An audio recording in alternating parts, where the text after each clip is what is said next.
வரல. சரி, இன்னைக்கு கர்த்தருடைய நாமத்தினால சீட்டு எவ்வளோ நாள் இருக்கிற மாதிரி இங்கே வந்து பாச சொல்றாரு. இந்த நாட்டில்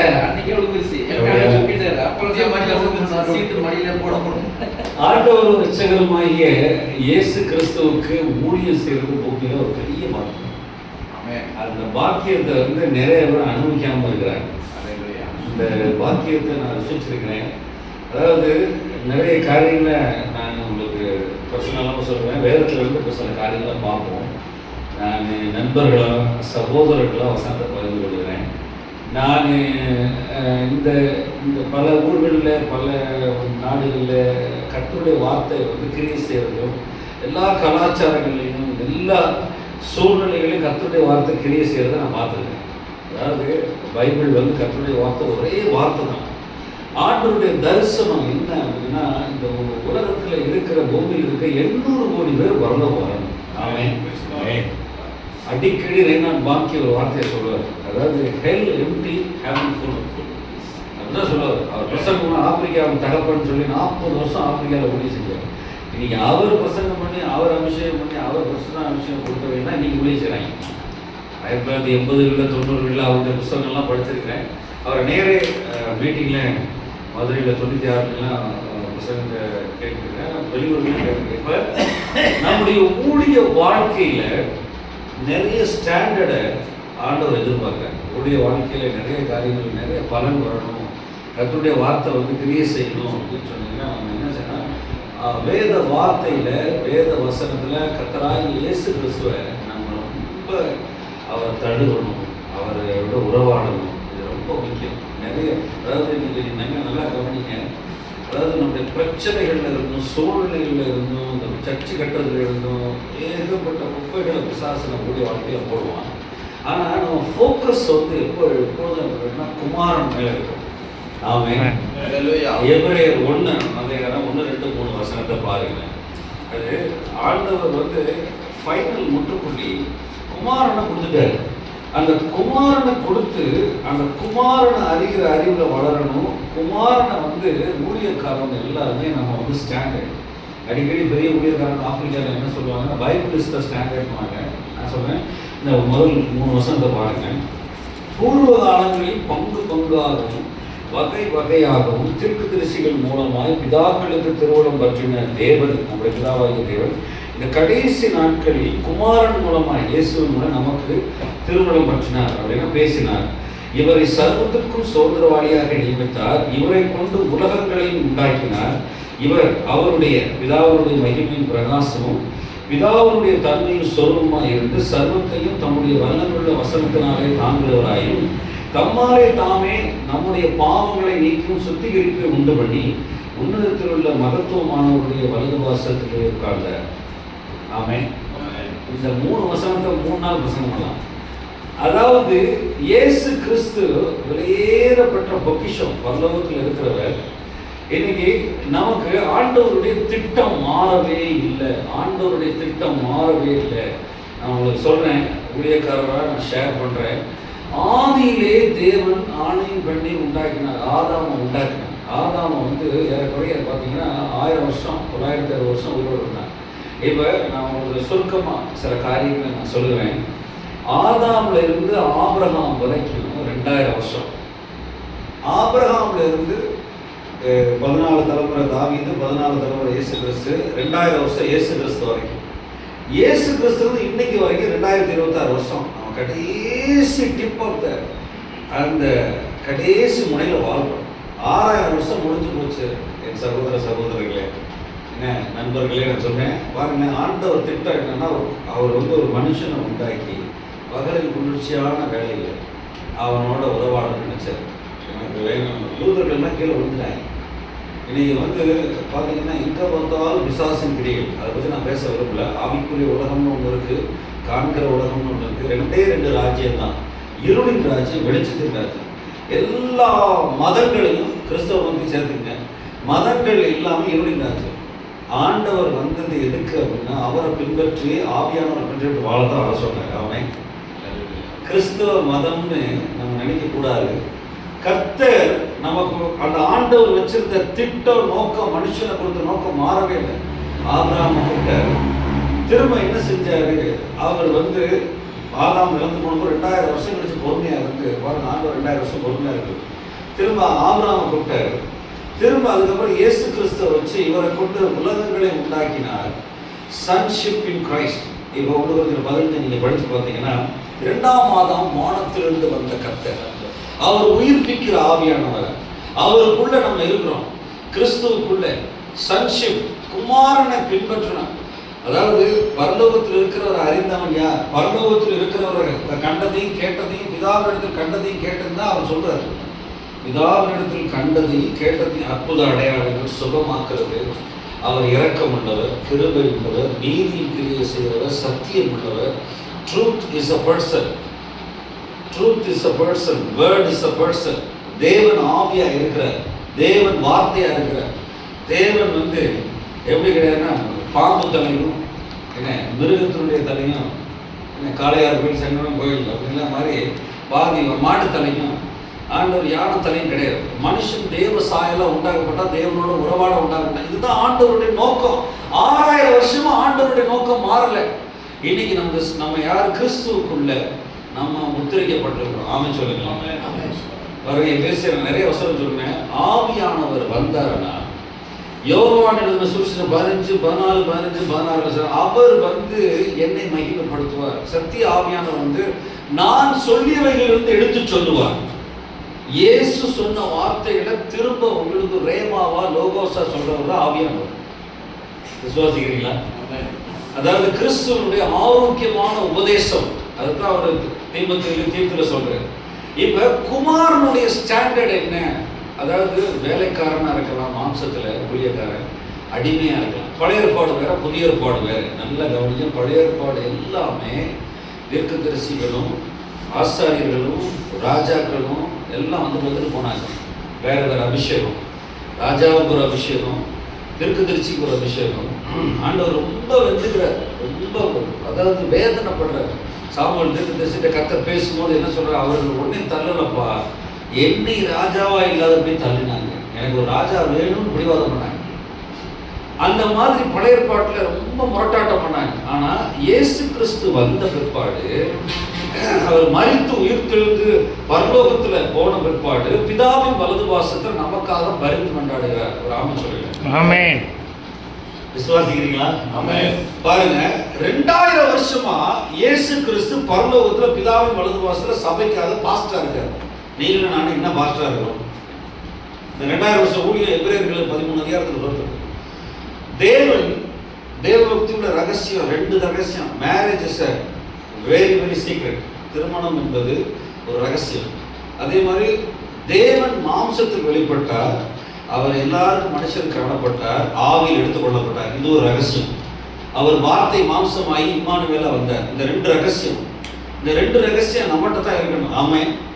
கர்த்தர் வந்து இயேசு கிறிஸ்துவ ஸ்டாண்டர்டா வச்சுட்டாரு. அவர் வந்து பரலோகத்துல நீங்க ஊழியம் செய்யறாரு. இந்த உலகத்துல லட்சக்கணக்கான பேர் அழுதுகிட்டு இருக்காங்க. லட்சக்கணக்கான பிரதேர் எல்லாரும் அழுகிறாங்க, வேதனைப்படுறவங்க எல்லாரும் அவங்களுடைய ஜெபங்களை பிதாட்ட கொடுத்து, அந்த பரலோகத்துல கோர்ட் ரூம்ல வந்து பிசாசு நிக்கிறான்.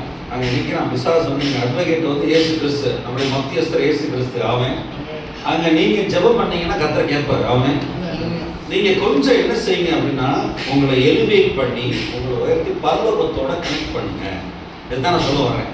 குமாரன் வந்து என்ன காமிச்சார் அப்படின்னா, மறுரூபமாகிறத காமிச்சார். நீங்க வீட்டில் போய் வாசித்து பார்த்தீங்கன்னா, மத்திய 17ஆம் அதிகாரத்துல படிச்சு பார்த்தீங்க அப்படின்னா, பேதுரு, யாக்கோபு, யோவான் 3 பேரை மட்டும், 12 பேர் இருந்தாங்க. அந்த 12 பேரும் கம்ப்ளீட்டா விஷனை கேப்சர் பண்ணல. அந்த 3 பேரை போட்டு மேலே போறாரு. மேலே போய் பார்த்தீங்க அப்படின்னு சொன்னா, அங்க மறுரூபமான, they are transformed, இங்கிலீஷில் போட்டிருக்கு. அப்படியே பார்த்தீங்கன்னா ஆவிக்குரிய ஒரு உலகம் இருக்கு. அதில் யாருன்னா பழைய ஏற்பாடு முழுவதும் 2 பேர், ஒரு நியாயப்பிரமாணம் வாங்கின மோசே, தீர்க்கதரிசியில் அக்கினி இறக்கின எலியா, 2 பேர் வந்து நிற்கிறாங்க, பேசுறாங்க. அப்படியே சீஷர்கள் அப்போஸ்தலர்கள் அதிர்ந்து போறாங்க. இயேசு என்னத்தை காமிச்சார்? You have to transform by prayer. ஜெப மலைக்கு போனீங்கன்னா நீங்கள் உள்ளான மனுஷன்ல மனதில் நிறைய காரியங்களை மறுரூபமாக வேண்டும். நம்ம குமாரனை போல ஆக வேண்டும். ஒரு ஆமென் சொல்லுங்க. ஆமென். குமாரனுடைய சாயம் நமக்கு வேண்டும். ஊழியத்திலையும் சரி, குடும்பத்திலையும் சரி, வெளி உலக வாழ்க்கையிலும் சரி, குமாரனை போல மன்னிக்கணும். இயேசு கிறிஸ்து தான் ஸ்டாண்டர்ட். அவர் போல என்ன செய்யணும்? எல்லா காரியங்களையும் ஞானமாக ஹேண்டில் பண்ணணும். அவசரப்படக்கூடாது. அவர் பரலோகத்தை காமிச்சார். ஒரு கிளிம்ஸ் ஆஃப் ஹெவன், அதாவது பரலோகத்தை காமிச்சு என்ன சொன்னாருன்னா, பாருங்க இங்க ஒரு உலகம் இருக்கு, அவங்ககிட்ட பேசுறேன் அப்படின்னு சொன்னேன். அவங்ககிட்ட பேச்சுவார்த்தை கொடுக்குறேன். உடனே பேசுற என்ன சொன்ன, ஆண்டவரே உமக்கு ஒரு கூடார எனக்கு நல்ல மாம்சத்துலாம் உடனே, ஆண்டவரே உமக்கு ஒரு கூடார எனக்கு ஒரு கூடார, நீங்க வீடை கட்டலாமா, வாசலை கட்டலாமா, மீட்டிங்கை போடலாமா. நல்லா கவனிங்க. ஆவிக்குரிய காரியங்களை ஆவிக்குரிய வழியில சம்பந்தப்படுத்தி காண்பிக்கிறது தான் ஒரு ஊழியக்காரனுடைய வேலை. நம்ம எப்போதும் வந்து ஆவியில மனுஷர்களை பார்க்கணும். அந்த மனுஷன்கிட்ட கட்டு கிடக்கா, அந்த மனுஷன்கிட்ட என்ன தேவை. இப்போ இயேசு கிறிஸ்து கேட்டார், உனக்கு என்ன நான் செய்ய வேண்டும் என்று விரும்புகிறாய்? எல்லாரும் சுகத்தை கேட்டான், என்ன சாலமோன் ஞானத்தை கேட்டான், என்ன. ஆனால் பாருங்க, ரொம்ப நெருங்கின சீஷர் யோவானும் திவ்ய வாசன யோவானும் இவனு என்ன கேட்டாங்க அப்படின்னா, ஆண்டவரே நீர் நீ நேசிக்கிறது நீர் அறிவீர் அப்படின்னு நம்ம பேசணும்.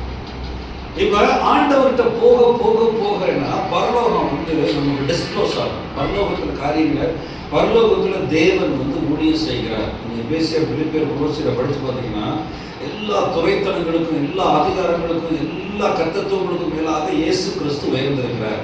ஒரு ஆமென் சொல்லுங்களேன். சபை தலைவர் அவர்தான். அவர் சொல்லிதான் நான் ஊழியத்துக்கு வந்தேன். உங்களுக்கு எல்லா ரிவார்டு வெகுமதியெல்லாம் உங்களோட அவரோட வருகிறது. பலன் வந்து பரலோகத்தில் கிடைக்கும். நீங்கள் நான் கேட்குறேன், மோசேக்கு ஏடிஎம் கார்டு இருந்துச்சு. மோசேக்கு ஆண்டவர் வீடு வாசலை கொடுத்தாரு. ஊழியக்காரனுக்கு சொல்கிறேன், ஆண்டவர் தான் சொல்கிறோம். லேவியர்களுக்கு இங்கே உங்களுக்கு பலன் கிடைக்கிறதுனா பரவாயில்ல. மோடி ரூபாத்தாள் கழுக்கு ரூபாத்தாளை வாங்கி உண்ணவும் கொடுக்குறவும் காரம் பெட்ரோல் இருந்தால் போதும். ஆமாம், கட்ட தருவார். ஆனால் பரலோகத்தில் தான் நமக்கு பெரிய ரிவார்டு வெகுமதி இருக்கு. ஊழியம் என்பது அப்படின்னு என்னன்னா, கிறிஸ்துவனுடைய அந்த ஊழியம், அவருடைய சபை ஊழியம் என்பது அவர் தான் தலைவராக இருக்கார். அவரை தலையாக வைங்க. அவர் தான் ஸ்டாண்டர்ட். அவர் எப்படி ஊழியம் பார்த்தாரோ ஞானமா, எப்படி அணுகுமுறை பண்ணாரோ அப்படிதான் நம்ம பண்ணணும். இன்னொரு நித்தியத்தை குறித்து கர்த்தர் சொல்றார். கர்த்தர் ஓமையை குறித்து சொல்லும் போது என்ன சொல்றாரு பார்த்தீங்கன்னா, ஐஸ்வர்யன் லாசர் கதையை பார்த்தீங்கன்னா லூக்கா 16ஆம் அதிகாரத்தில் அங்கே பார்த்தீங்கன்னா 2 பேர் சாகுறான். சபையில் எல்லாரும் சேவை அடக்காரதிக்கு போவீங்க, அடக்காரதிக்கு அதிகமாக போக மாட்டேன். என்ன சாவை கூட மரணம் ஒரு ஆவி, என்ன உள்ளவனோட பிரியப்படுத்துறது தான் சுவிசேஷம் சொல்ல போகும். அங்கே 2 பேர் சாகுறா. ஒருத்தர் ஐஸ்வர்யன் நான் பேர் எழுதப்படவே இல்லை பாருங்க. இன்னொருத்தர் லாசர். அவன் டக்குன்னு போனா ஆபிரகாம் மடியில் போய் இருக்கிறான். நான் என்ன பார்க்க சொல்றேன் அப்படின்னா, பழைய பாட்டில் ஆபிரகாம கர்த்தர் கூப்பிட்டார். ஆபிரகாமுடைய விசுவாசத்தை கனம் பண்ணார். இந்த ரோமர் 4ஆம் அதிகாரத்தில் போட்டிருக்கா, அவன் விசுவாசத்தில் வல்லவனானா. கிறிஸ்துவுக்குள்ள நம்ம சுதந்திரவாதிகளாக இருக்கிறோம். ஆபிரகாம் மடியில் போய் ஒருத்தர் போய் இருக்கிறான், ஒருத்தர் வேற இடத்துக்கு போறான். இந்த மாதிரி எட்டர்னிட்டியை சபையில் நம்ம பேசணும். ஊழியக்காரனை பார்த்தா விசுவாசிகள் பயப்படணும். ஊழியக்காரன் வல்லமையோட ஊழியம் செய்யணும். பரிசுத்த ஆவியானவருடைய நடவடிக்கைகள் தான் அப்போஸ்தல நடவடிக்கைகள். அப்போஸ்தல நடவடிக்கைகள் கிடையாது, அது வந்து acts of the Holy Spirit. ஊழியக்காரனை நீங்க என்ன செய்யணும்? மாம்சத்தின்படி யாரையும் பார்க்காதீங்க. இயேசு கிறிஸ்து ஆவிக்குரியவரை பார்த்த மாதிரி பாருங்க. இயேசு கிறிஸ்துக்கு யாருமே சொல்ல வேண்டிய அவசியமே இல்லையா. அவர் உள்ளத்துல உள்ளது என்னதுங்கிற அவர் அறிந்தார்.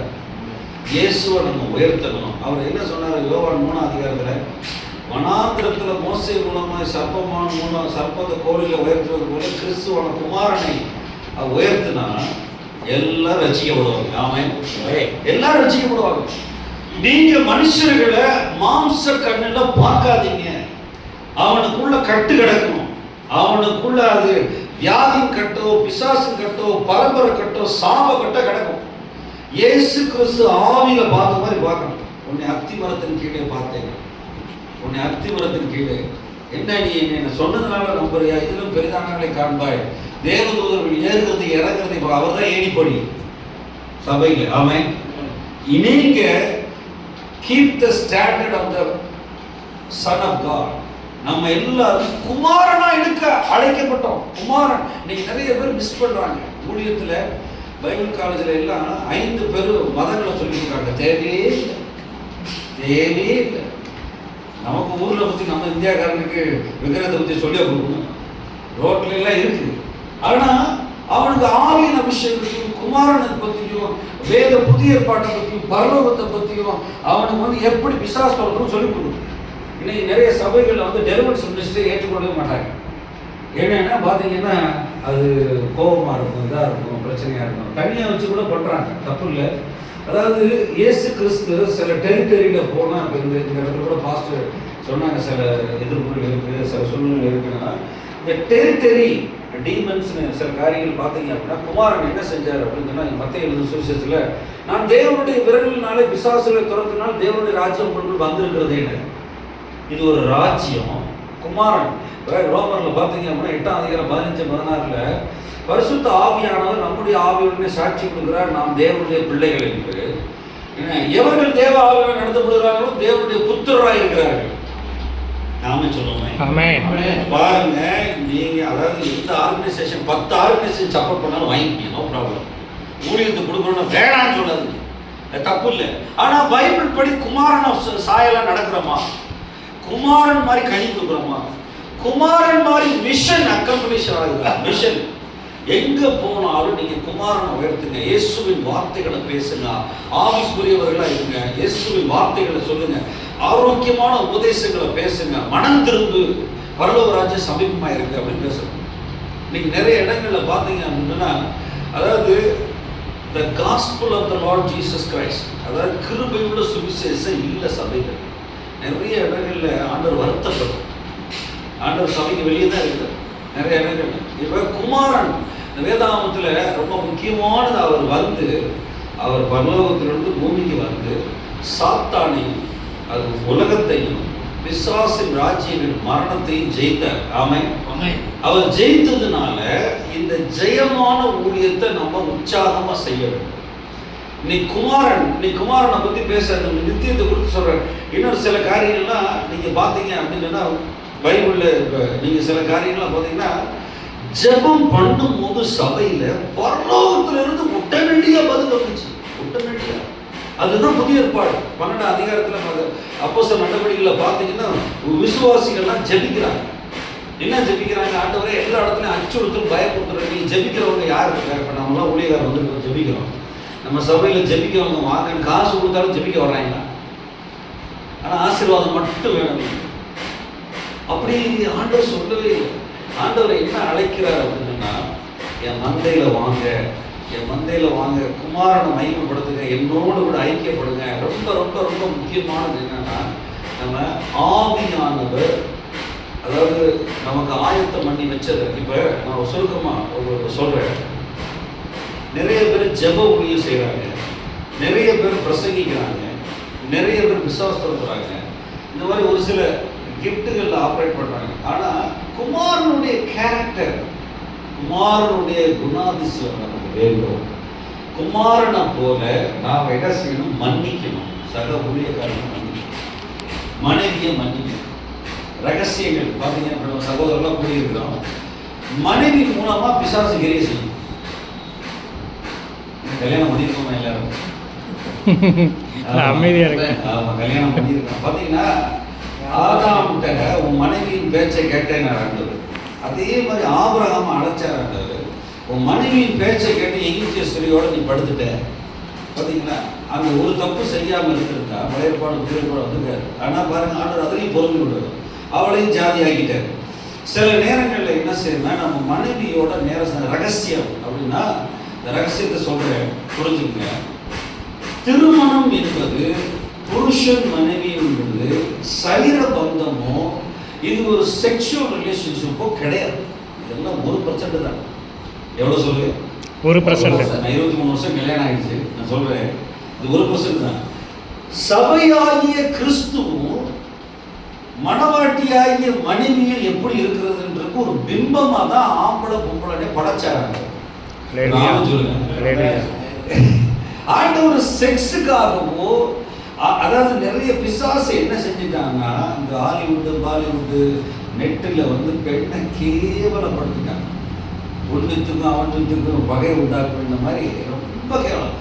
புருஷன் மனைவி, இப்போ சபை பழைய ஏற்பாட்டில் கருங்கல் பருவத்தில் கர்த்தர் வந்தார் அக்கினியோட. புதிய ஏற்பாட்டில் மவுண்ட் ஜாயன். இப்போ அந்த எல்லாரும் அந்த வசனத்தை போடுவாங்க, நிறைய போடுவாங்க. என்ன சொன்னால் பழைய ஏற்பாட்டில் நீதிமொழிகளில் 31ஆம் அதிகாரத்தில் குணசாலியான புருஷனே கண்டுபிடிக்கணும். யார் இன்னைக்கு குணசாலியான புருஷனே இல்லை, அப்படியே சொல்லலாம். இன்னைக்கு குணசாலியான புருஷனை கண்டுபிடிப்பவன் யார் அப்படின்னா மனைவி இருக்கா.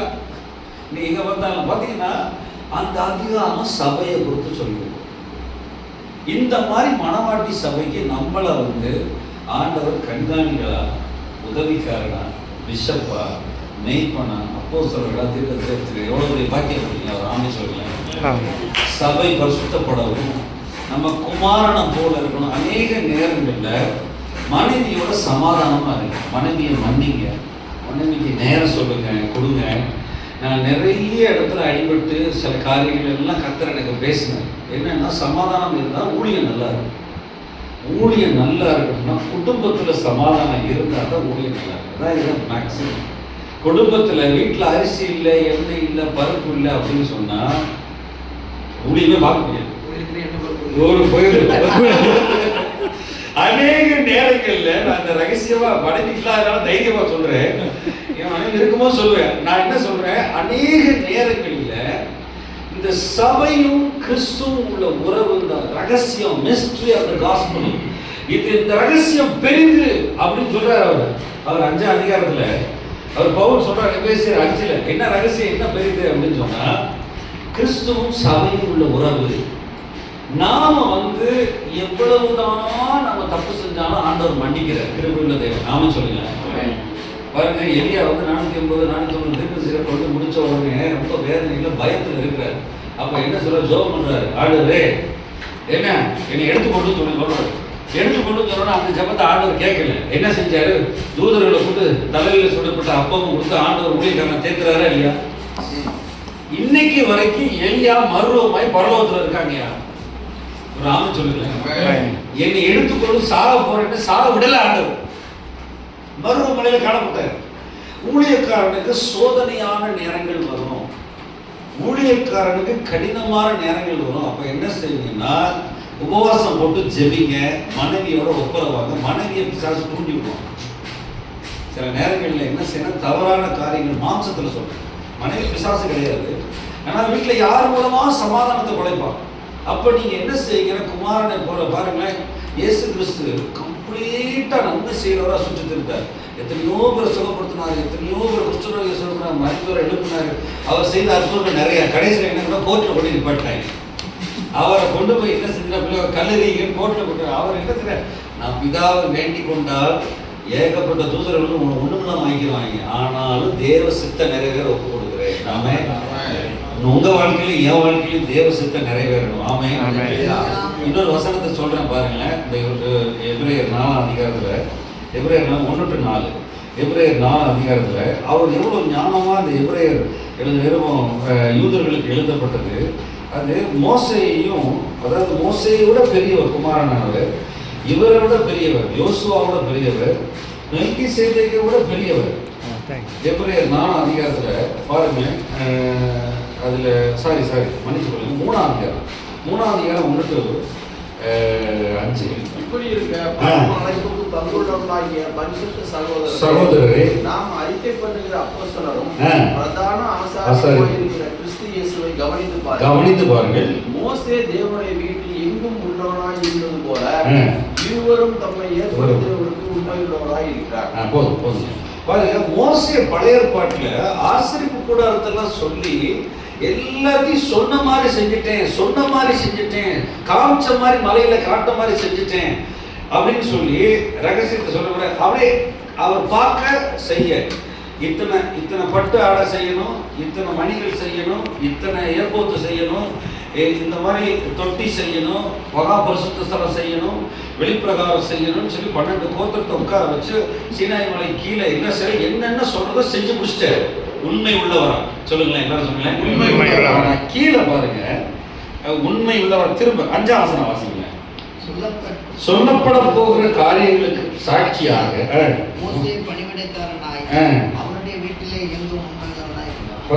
பணிவிடைக்காரனாக, ஸ்லேவ், சொல்லபடி. ஆனா இந்த இயேசு கிறிஸ்துவாகிய குமாரனானவர் வந்து சன்ஷிப், அதாவது உரிமையா அவர் வந்து இதையே மாத்திட்டார். அடுத்த வசனத்தை பாருங்க, 6ஆம் வசனம். கிறிஸ்துவோ அவருடைய வீட்டிற்கும் மேற்பட்டவராய் குமாரனாக உண்மை உள்ளவராய் இருக்கிறார். ஒரு ஆமை சொல்லுங்க.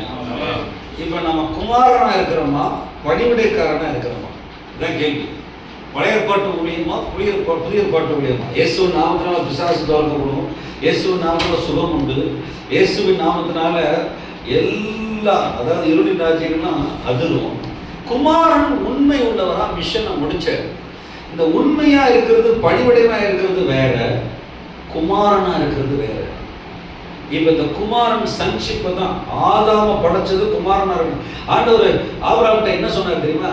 எனக்கு முன்னாடி நடந்த உத்தமன் ஆயிரு, 2 முன்னாடி கட்டாத அப்படின்னு சொன்னேன்.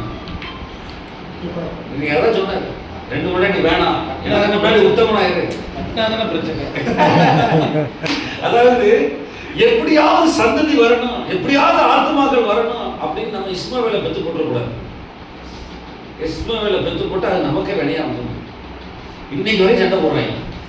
இன்னைக்கு வரைக்கும் கம்பு எடுத்துட்டு விசாசி நாவில 13 நாடுகள் சேர்ந்து இஸ்ரவேல் இருக்கக்கூடாதுன்னு டெய்லி ரத்த சிந்தப்படும். பார்த்துட்டு ஒரு மனுஷன் செஞ்ச தப்பு, ஒரு மனுஷனுடைய கீழ்ப்படியாமல் பாவம் மரணம் வந்தது போல ஊழியம் செய்யும் போது குமாரனை மகிமைப்படுத்துங்க, குமாரனை முன்னாடி வைங்க. உங்களை கண்டா ஊழியக்காரன், அதாவது சபை விசுவாசியில பயப்படும். குமாரனா உண்மையா உள்ளவர் இயேசு கிறிஸ்துடைய வசனங்களை மட்டும் போதிங்க, உங்க சபையில் 1000 பேர் மேல வருவாங்க. 1000 பேர் மேல வருவாங்க. இன்னைக்கு நிறைய இடங்கள்ல வந்து குமாரனை வச்சுட்டாரு ஸ்டாண்டர்டு. 6000 வருஷம் முடிஞ்சிருச்சு. 7வது 1000 வருஷம் ஓய்வு இருக்க போறாரு. உலகம்லாம் என்ன சொல்றாங்க அப்படின்னா 20-30க்குள்ள எல்லாருமே டிஜிட்டல் ஐடி கொண்டு போறாங்க. எல்லார் கையிலையும் சிப்பு பதிக்க போறாங்க. ஒருத்தர் என்ன செய்யறாங்க, எலன் மாஸ்க்கு தலையை மூளையை தோண்டி மூளையிலே சிப்பு வைக்கிற கம்ப்யூட்டர் அப்படின்றாங்க. நீங்கள் உலகத்தில் கடைசி பகுதி கொண்ட எங்கே பார்த்தாலும் நிம்மதி இல்லை. சில இடங்களில் பார்த்தீங்கன்னா மகாராஷ்டிராவில் இந்த இடத்துல 1 வருஷம் பிறந்த குழந்தைக்கு அரிசி அளவு கையில் சிப்பு வைக்கிறாங்க. மகாராஷ்டிரா ஃபுல்லாக பாம்பே. அதில் ஒரு சின்ன ஒரு ஐடி கார்டு கோடு போட்டு அதுலேருந்து ஆதார் நம்பர் இதெல்லாம் அதுலேருந்து இது பண்ணி அதிலே இன்ஸ்கிரிப்ஷன் என்கிரேவ் பண்ணுறாங்க. அதே மாதிரி சில இடங்களில் நீங்கள் பார்த்தீங்க, உங்களுக்கே தெரியும், நியூஸ்லாம் வெளியே வரும். எல்லா இடங்கள்லையும் டிஜிட்டல் ஐடி கொடுக்கணும்.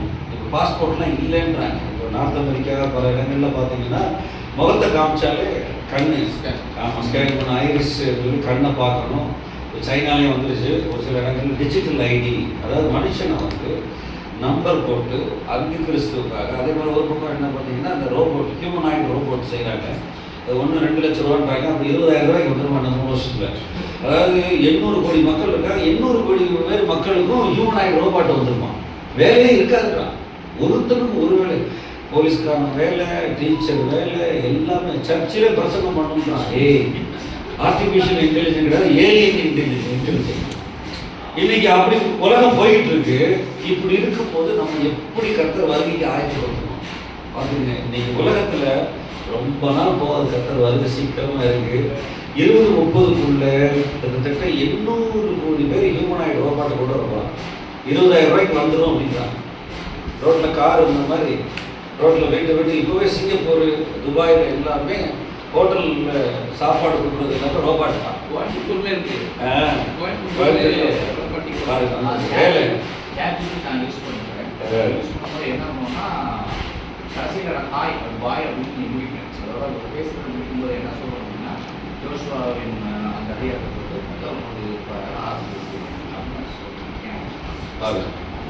எவ்வளோ தூரம் சொன்னது இல்லை. மிஷின் லாங்குவேஜ், மிஷின் கோடு, மிஷினோட வாழ்றது, அதாவது உறவுகளை கெடுத்து பிசாசு செல்ஃபோன் மூலம் அந்த ஹியூமனாய்டு ரோபாட்டு மூலமாக மனுஷனை எண்ணி மனுஷனை வந்து அடிமைப்படுத்துகிற நிலைமைக்கு வந்துச்சு. மனுஷன் வந்து அடிமை மிஷன் இருப்பான். அந்த மாதிரி அது எல்லாத்தையும் உலகம் பூரா இலவச இன்டர்நெட் கொடுக்க போகிறாங்க. இப்போ வந்து அடுத்த வருஷம் 6G வரப்போதான். இப்போ நிறைய இடத்துல 7G வந்துருச்சு. ஜப்பான், UK, அமெரிக்கா எல்லாம் 7G வந்துருச்சு. அதாவது அவங்கெல்லாம் 6G தாண்டி போயிட்டாங்க. எல்லாமே நம்மளை கணக்கெடுக்கிறாங்க. இப்போ பாருங்கள், சின்ன சின்ன விஷயங்கள்ல எல்லாத்தையும் ரெக்கார்ட் பண்ணணும். ஒரு வாரிசு சர்டிஃபிகேட்டு, ஒரு டெத் சர்டிஃபிகேட், இதெல்லாம் அவ்வளவு நம்முடைய ஜாதகங்களை 3 தலைமுறை என்னென்ன அவ்வளவு தூரம் நம்மளை கணக்கெடுக்கிறாங்க. இந்த கடைசி காலத்தில் இருக்கிறோம். சபையானது பரலோக பாதுகாப்புல இருக்கிறது. சவுளை ஏன் என்ன துன்பப்படுத்துறாங்க கத்தர் கையாரு. மனவாட்டியை தொந்தரவுனா அவர் வருவார். நம்ம அவர் அடிக்கிற இடத்துல இருக்கணும். எப்படி அவர் இறங்கி அடிக்கிறாரு, சிறைச்சாலை கதவுலாம் உடைக்கிற மாதிரி நம்ம இருக்கணும். குமாரனை மகிமைப்படுத்துங்க. குமாரன் அதிகமாக பேசுங்க. அவருடைய உபதேசங்களை நம்ம கண்ணை மூடி செல்வோம். நன்றி சொல்லுவோம். ஆண்டவரே, இந்த நாளில் ஆண்டவரே எபிரேயர்கள் நிறுவதில் ஆண்டவரே சர்வத்துக்கு சோதரவாணியாக கிறிஸ்துவாரே ஆண்டவரே எங்களுக்கு இந்த மென்மையான கனமான ஊழியத்தை கொடுத்ததுக்காக நன்றி தகப்பனே. நீங்க ஆண்டவரே அன்றையும் இந்த ஆரணம் போல அழைக்கப்பட்டாலுடைய இந்த ஊழியத்துக்கு இந்த ஒருவர் தாமாய் ஏற்படுவதில்லை. நீங்க எங்களை தாயின் வயிற்றில் அழைத்தீங்க ஆண்டவரே. இந்த ஊழியக்காரர் ஒவ்வொருவரையும் ஆசீர்வதிக்கிறோம் ஆண்டவரே. எங்களுக்குள்ள ஆவியானவரை இன்னும் கிரியை செய்வாராங்க. ஒப்பு கொடுக்கிறோம் ஆண்டவரே. ஒரு வேத வசனங்களை அதிகமாக அறிந்து கொள்ளும்படி, வெளிப்பாடுகளை அறிந்து கொள்ளும்படி எங்களுக்கு உதவி செய்யுங்க தகப்பனே. பரலோகத்தோடு ஒரு நல்ல கனெக்ஷன், ஆவியானவரோட ஒரு நல்ல உறவுகளை தாருங்க தகப்பனே. எங்களுக்குள்ள இருந்து ஆவியானவர் பெரிய காரியங்களை செய்வாராக தகப்பனே. மரங்கள் கிரிய செய்யட்டும். ஆவியின் மரங்கள், ஊழிய மரங்கள் கிரிய செய்யட்டும். வந்திருக்கிற ஒவ்வொரு ஊழியக்காரரும் ஆசீர்வதிக்கிறேன் ஆண்டவரே. இயேசுவின் நாமத்தினால பிதா குமாரன் ஆவியானவர் நாமத்தினால ஆசீர்வதிக்கிறேன். கிருபை பெருகுவதாக. எங்களுக்குள்ள ஆண்டவரே இந்த இடத்துக்காக ஜெபிக்கிறோம் ஆண்டவரே. இந்த இடத்துல கர்த்தருடைய வெளிச்சம் உண்டாகட்டும். இந்த சீரின் பட்டியலில் கர்த்தருடைய ராஜ்யம் பெருகட்டும் ஆண்டவரே. விதைக்கிற விதைகள் ஒவ்வொன்றும் ஆண்டவரே 30, 60, 100 பலன் தரட்டும். தேவரீர் நீர் எங்களை அழைத்து வந்ததுக்காக நன்றி. இந்த இடத்துல விதைக்கிற ஒவ்வொரு வார்த்தைகளும் பலன் தரட்டும் ஆண்டவரே. இருளின் அதிகாரம் ஒளிந்து போவதாக. இயேசுவின் நாமத்தினால கர்த்தருடைய சபை கட்டப்படுவதாக. என் சபையை கட்டுவேன், பாதாளத்தின் வாசல்கள் மேற்கொள்வதில்லைன்னு சொன்னீங்க ஆண்டவரே. சபையை கட்டுங்க ஆண்டவரே. நம்முடைய ஜீவனுள்ள கற்களாகி ஆண்டவரே, யார் யார் இந்த பகுதியில் ரட்சிக்கப்படணுமோ, யார் யார் முன்குறிக்கப்பட்டார்களோ அவர்களெல்லாம் வரட்டும் ஆண்டவரே. இயேசுவின் நாமத்தினால தடைகளை உடைக்கிறோம். இயேசுவின் நாமத்தினால இந்த பகுதியில் தடைகள் நீங்குவதாக. வானமண்டலத்தில் பொல்லாத சேனைகளை கட்டுகிறோம். விடு, ஜனங்களை போக விடு. கிழக்கே விடு, மேற்கே விட்டு கொடு, தெற்கே வைத்திராதே. இயேசுவின் நாமத்தினாலே ஆண்டவரே, நீர் உங்களுடைய அநாதி தீர்மானத்தின்படி எவ்வளவு ஜனங்கள் ஆண்டவரே இங்க வரணுமோ வரட்டும் ஆண்டவரே. நாங்க கூப்பிடுகிறோம். இயேசுவின் நாமத்தினால வருவார்களாக. சபை பெருகட்டும் ஆண்டவரே. கர்த்தருடைய வெளிச்சம் பெருகட்டும். கர்த்தருடைய கிருபைகள் பெருகட்டும். கர்த்தருடைய கிரியை இதுல பெருகட்டும் ஆண்டவரே. ஆண்டவரே, ஊழியக்காரரை ஆசீர்வதிக்கிறோம் ஆண்டவரே. பாஸ்டர் லுத்தர் கிங் ஆசீர்வதிக்கிறோம். இந்த பகுதியில் விதைக்கிற ஒவ்வொரு வார்த்தைகளும் ஆண்டவரே பலன் தரட்டும் 100 மடங்காக. கர்த்தருடைய அபிஷேகம் பெருகட்டும் ராஜா. நன்றி நன்றி நன்றி. இயேசுவின் நாமத்தில் ஜெபிக்கிறோம் நல்ல பிதாவே. ஆமென். ஆமென்.